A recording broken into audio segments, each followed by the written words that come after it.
ay ka horeysay taariikhdaas waxay leedahay dhinacyo badan dhinacyada leedahay waxa kamid ah dhinacyo qurux badan waxaana leedahay dhinacyo fool xun anigu waxba ku noqon maayo taariikhda aadka u dheereed macallimiinta ka sheekeeyay kaliya bal dhinac yar oo kale aan damacsan inaan iska taago daraawiishii xilliga ay bilaabantay waxay ahaayeen dad halgamayaala oo diiday dowladda Ingiriiska iyo gumaysigeedii iyo Talyaanigii iyo Amxaaradii kaliya kuma eekayn dagaalkoodu iyo loolanka kula jireen gumaystayaasha Ingiriiska qura kuma eekayn xabashi bay la dagaalamayeen Talyaani bay la dagaalamayeen ilaa balad weyn ka dagaalamayeen ilaa iyo waxay ka dagaalamayeen jigjigiyo meelo badan oo ka shisheeya dhulka Soomaalidu degto niman u kala qoqoban yihiin ma yahay sidan dabeeta gumaysigu kala qoqobtay in bagaar markuu xidhay uu magaca ula baxay iyagu rag Soomaaliya bay ahaayeen xilligaana dadka noolaa dad Soomaaliya bay ahaayeen wax kala qoqobaana aanay jirin saadiraad halgankoodu wuxuu ku salaysnaa inay gumaysiga ka xoreeyaan dadka Soomaalida ah laba qodob baa ka qalloocday halgankoodii markaa qodobka koowaad horta waxay u halgamayeen xornimo حدون إني تذكر الله دقال لما قضب كاوي كوسحنا عين تراويش وحنا ويان تاريخ ذا قبل ماذا له أفريقيا مركلوي ما دو هالجمياشي لا دقال لما يدور الله إنجليز كا وجوات كاوي تراويش كم ذا هيد مركا تاريخ أفريقيا مركلوي ما دو إلا دقال لما مركا قميستيه إلا لقى قاري هير طيارة ذا لقو صور رو واحد لو ماشي كوباد أو قميستي إنجليز أو طيارة ذا كو صور رو إذا ماذا تراويش تهاي marka si uu uga adkaado ama uu loodiyo markuu loodin kari waayay uu soo adeegsaday daraawiish waxa loo yaqaan diyaarada uu soo adeegsaday daraawiish in diyaarada loo adeegsado waxa keenay si ay u dhisnaayeen oo ahayd si maaragtaa ummadda jabin kari waayo adkaysin badneed bay ahaayeen تروش لبا وجبي لهذا وجه سياسي باي مid lahayd oo Sayyid Abdullah Xasan wuxuu ku naaloonay ama wuxuu yoolkiisu ahaa inuu dawladeeyo Soomaalida taariikhda marka loo sii dhaba galo wuxuu ahaa nin dawladnimo raadinaya daraawiish lafteeduna dad dawladnimo raadinaya dhinaca kale waxay ka ahaayeen dad gumaysiga iyo diinta Kiristaanka aad u neceb marka doonayeen inaan ummadda gaalaynin dadkii gaalada ahaa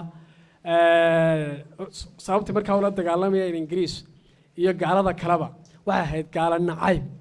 iyo wadaniyad jacayl dhinacaas waa dhinaca ugu wanaagsan ee maaragtay inoo kale waa dhinaca aad u togan hadaba markii ay sheekadu halka marayso nimanka daraawiishi dhinacii dawladda waxay ku guul dareysteen waa dhinacyada tabane inay Soomaalida hantaan dabatan waxay sameeyeen inay wixii gaalada maaragtay Ingiriisku iyo dadka way qabsadeen dad la loodin karayo ma ahayn haddii ummaddu wada kacdo dad ka wada bay ahaayeen istiraatiijiyadoodu dad ay dheer tahay bay ahaayeen inkastoo gumaystayaashii Soomaaliya u yimi guud ahaan Soomaalida u yimi ay guul dareysteen oo wadamada ay gumaystuhu qabsadeen laba mid bay kaga tageen marna diintooda ay bedeleen marna afkooda ay bedeleen Soomaalidu diinteedana laga bedelay afkeedana laga bedelay labadaba u badbaaday waxyaabaha ugu badbaaday taariikhda daraawiishtu ka mid ah waayo waxay ahaayeen dad la dagaalamaya Soomaaliduna dareenka way wada qabtay gaala nacaybka macallinku markuu noo sheekeynayay dawaniga arkaynay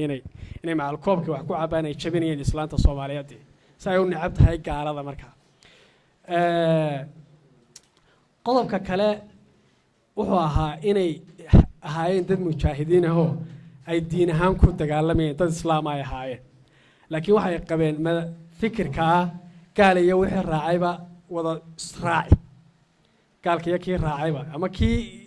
maaragtaa habeen ku martiyo ama ku soo dhawaado xataa caruurtiisa in la maaragtaa la israacinayay daraawiish waxaan qabaa mustaadku qabay hadalka way iga sii dhamaystano mawduucyo lama sameeynin inay meelaha ka qalloocatay ama daraawiish inay Soomaali hanato meelaha ka qalloocatay casharada laga baranaya ay ahayd in taa madhab ahaan gaal iyo waxa raacayba gacanta wada saara iyo ta siyaasad ay ku wada maaragtay inay dadka wada hantaan oo looga awood roonaayo ingiriiski maaragtay kaga awood roonaa iyaga laakiin dagaaladoodii ugu horreeyay waxay ku bilaabeen inay ummadda geelooda dhacaan xolahooda qaataan meelo yaroo noocaasi waa jireen laakiin taariikhda qaar baa dadka buunbuuniyo saraawiil wax maaragtay wax badan u gelaya qaarna way tabanaheeday sheegaan taariikh aad u qurux badan oo halgan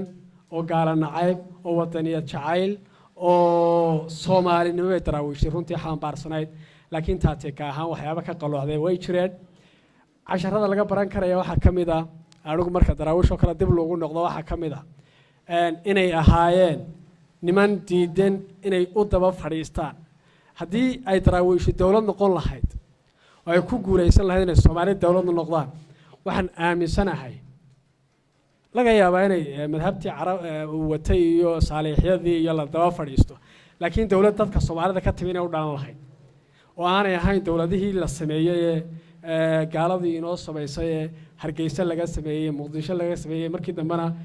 qaar ay sidan weli sii yihiinoo weli aynu xidhannahay shaarkii laynoo xidhay dowladnimada si laynugu yeedhiy aynu u qaadanay afkoodii dowladnimada aynu moodnay oo xataa markaynu warqadaha qoranayno dowladaheenna iyo xafiisyadeenna waxa lagu qoraa afafkii gumaystaha waa saamayntu ka tegay gumaysto waxaa ka duwanoo dowlad soomaaliya leedahay inay noo dhalato oo inagu leenahay oo dadka ka timi baa dhici kari lahayd marka waxba hadalka ku dheeraan maayo daraawiish waynu u ducaynaynaa 100 sano ka dambeysay xilligii laga guulay ama ay jabeen magacu wuxuu ku qurux badnaan lahaa dhalashadii daraawiishadii in laga dhigo oo aynu xusno xilligay dhasheen dabeetana ay ahaayeen dad taariikhdii iyo kaalinta ku soo gaadheen oo maalin libeed aynu xusno iyo guul soomaalida markaa u soo dhalatay iyo rag gaalada diidanay maalintay soo kaceen iyo halkay ka soo aasaasmeen iyo sidii laakiin aynu jabkoodii maaragtay boqolguro u dhigno runtii waxay gala qurux badan inaynu guusha xilligay dhalatay xuska ka dhigano iyaga iyo intii ka soo horjeeday oo dee gaalada tooska ula safatay waxaa jirtay in badan oo dadka masaakiinada iskaga dhex dhimatay marka iyaga iyo intii kaleba imika way naga wada hooseeyeen ummadii xilliga noolay horta aynu u ducayno ilaahay naxariis jannada ka wada waraabiyo wadee dad meetiyo inta naga galaan waxa weeyaan ilaahayna dambi dhaaf u weydiino taariikhdana waxa kale oo macallinka ah inuu qof intuu jecel yahay ka qaata maaha oo intuu maaragtay meeshiisa ku xoqonaya maaragtay ka qaata maaha ama cid waxa jira dadka Soomaalida dhibaato haysata waxa weeye waan idinka baraarujinaya halkaas waxa jira qof taariikhda 100 sano ka hor dhacday ilaa xilliga aynu joogno dhibanaw ah oo la aniga daraawiisha awogay bay dishay oo sidii maaragtay taariikh noocaas oo dad maaragtay ilaahay kale xisaabtii ilaahay u tagay oo aanay waxba isaga maanta uga maaragtay uga oolin ku mashquulsan ama ayay wax taariikh aad u fog weeyaan marka adiga taasu inama qusayso dhibana uma ahaan kartid marka waxa kala jira dad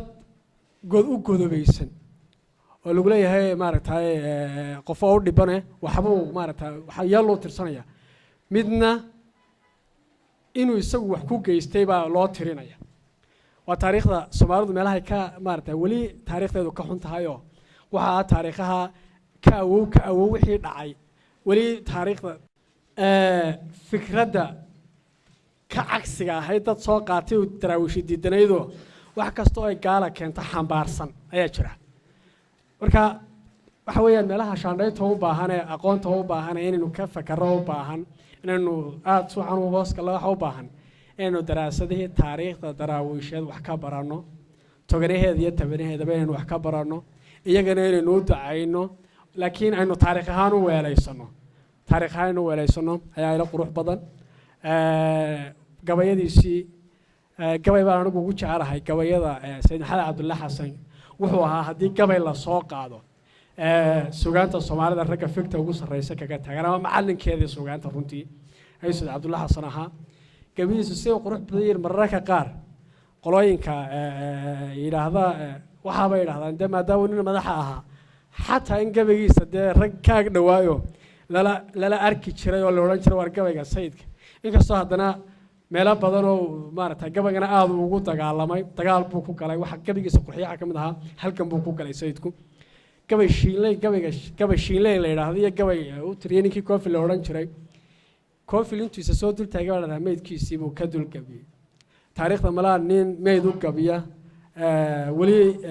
ama meyd la hadla anigu ma arkin oo sayid cabdulla xasan siduu la hadlay ula hadla meyd buu isa soo dul taagay gabayga caanka wada taqaanaan gaal dhintay oo koofil la odhan jiray buu isa soo dul taagay dabeetana waa u gabiyey fariin buu faray wuxuu faray dadkii aakhire tagay xawaalaha lagu guray inuu war u sheego dabeetana fariinta wuxuu ugu dhiibay gaalada uguma dhiibinay wuxuu ugu dhiibay qolada muslimiinta buu ugu dhiibayoo jamaacooyinkii iyo markaad jawhartii aragto sidii wuxuu ahaa adaa koonfilow jiitay in dunida joogayna adigaa jidkii lagu wacay jimci la'aaneede jahannama la geeyo adaa aakhire u jahanay buu markaa jamaacooyinkii iyo markaad jawhartii aragto sidii ay bay ku jirray maray jawaabtayda ingiriis jabiya waxa ku dhacay jaciya baaruudle anigana jikriga la helanshada jihaadkii dhe jeeniga hortiisa rasaasi kaga jiideen dhe xataa halku kaga dhuftay in wadnaha lagaga soo saaray buu tilmaamaya dhaxan jalaade waa gabay aad u dheer markaa dhaxan jalaade dhag baan jalaq la ii siin dhe gabay aad u qurux badan buu tiriyey waa iska soo koobayaa gabadiisa